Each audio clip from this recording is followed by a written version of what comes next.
عايز اقوله لكم اللي انا عايز اقوله لكم وبقوله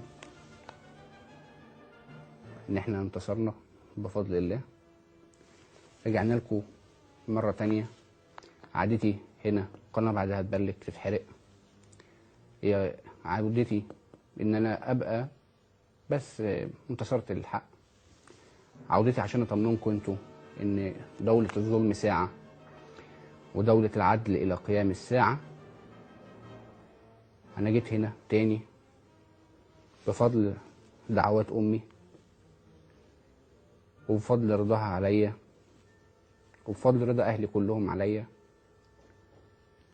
يحصل واللي يحصل محدش عارف الخير فين، ويمكن زي ما بقول لكم اخر مره نشوف بعض. بس عايز اقول لكم على حاجه واحنا في نهايه الموضوع وفي نهايه الكلمه. احنا رجاله وشبابنا رجاله وما عندناش حاجه نخاف منها، وطول ما انتوا ورا الحق هينتصر. اوعوا تدعموا الحق بس، بكلام على الفيسبوك. دعموه بوقوفكوا وراه بمساندتكم العلنيه ليه. يمكن هو ده اللي هينصره.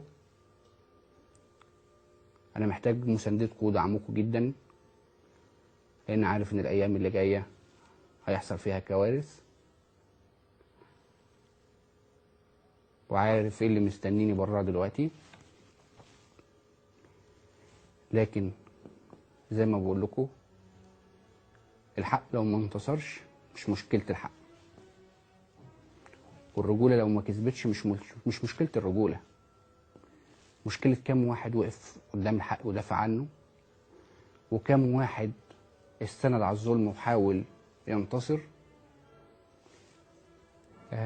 احنا شباب لازم نقف جنب بعض، لازم ننتصر. احنا في دولة قانون، ولازم نستجيب لمتطلباتها وشروطها. مش عارف اقول لكم ايه، والكلام مش طالع مني،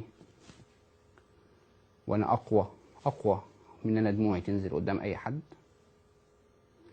بس اللي انا عايز اقول لكم عليه، لعل الوجوه لن تتقابل مرة تانية. انصروا الحق ولو بعد حين. انصروا الحق ولو بعد حين. واسف ان انا لو كنت ضايقتكم، او ان انا اللي عملت المشكله، او انا المشكله دي كانت شخصيه وانا اللي استغلتكم فيها.